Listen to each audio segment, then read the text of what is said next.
Time now 6:07. Immigration has been a huge national topic this election season. More than 300,000 migrants were processed at the southern border in December, according to the internal government data obtained by CBS News. That's the highest tally the U.S. has seen in a month. Alexis Davila joining us live now. Alexis, how are these policies impacting migrants trying to start a life right here in Maryland? You know, for people without health insurance, any medical procedure can be stressful and likely lead to getting in debt. Undocumented immigrants who can't get access to social services have to go without. WMER2 News' Jeff Morgan sat down with a man stuck with thousands in debt and no way to pay it off. Jesus Peraza has been held in the Howard County Detention Center for the past 5 weeks. He was arrested in southeast Baltimore after dropping his 10-year-old son off at school.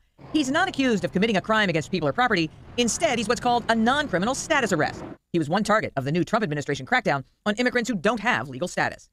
Well, many illegal immigrants in Maryland paid a visit to the Department of Motor Vehicles today. A new law that just went into effect for the new year allows them to get a driver's license. Horace Holmes has the details. Access to affordable health care. That's what several undocumented immigrants are asking from Maryland lawmakers. They're hoping the Access to Care Act, sitting in the Senate's Finance Committee, will be pushed before the end of the legislative session. Our Jan Marie Sase sat down with one Maryland woman whose health has been drastically impacted without health insurance. Elected officials from Maryland are speaking out about relief for Haitian migrants in our area. Tonight, we've learned hundreds of Haitians are facing deportation proceedings across Maryland. So we first told you about how the issue was impacting one woman last week in a WUSA non-exclusive. Maritai faced deportation proceedings today, but no decision was made. She tells us she moved to Montgomery County for her and her family's safety. Refusing to hold illegal immigrants now has 3 Maryland counties getting called out by Homeland Security. DHS just released a new report that in 1 week last month, 206 federal requests to detain undocumented immigrants were refused around the country. That includes one in Baltimore, Montgomery, and Prince George's counties. Several jurisdictions in Maryland and nationwide have announced that they will not hold illegal immigrants beyond their scheduled release without a warrant or a probable cause. Dueling rallies in Frederick, Maryland this weekend centered on immigration issues. Some 200 people gathered at the Carroll Creek Amphitheater for a Frederick Unity rally to spread a message that all are welcome in the county. Those who put this rally together say they are taking a hard stand against anti-immigration messages. Well, more than 1,000 Afghan refugees will resettle here in Maryland, a little more than 1,300 in total. The White House says the number reflects the first group of nearly 37,000 people.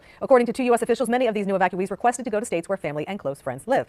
One of the main topics in last night's State of the Union, securing the southern border. Fox 45's Vincent Hill looking into the disturbing number of crimes happening not only at the border, but at the doorsteps across America by illegal immigrants. He joins us now live with the very latest. Vincent? Yeah, Mary, it's the faces, it's the names that we've all heard about and some that we haven't, but the common denominator is the same. Well, according to the American Immigration Council, 1/5 of our workforce population here in Maryland is actually comprised of immigrants. And now there's actually a new tool that's trying to help speed up that work permit process so that way when they arrive here, that they're able to immediately get their permit and start working. Between January 20th and March 15th, according to new data from immigration authorities, 78 people in Maryland have been picked up on so-called status arrests. That's compared to 36 such arrests for the same period of 2016 and 15 same period 2015. Those were the last 2 years of the more lenient Obama administration.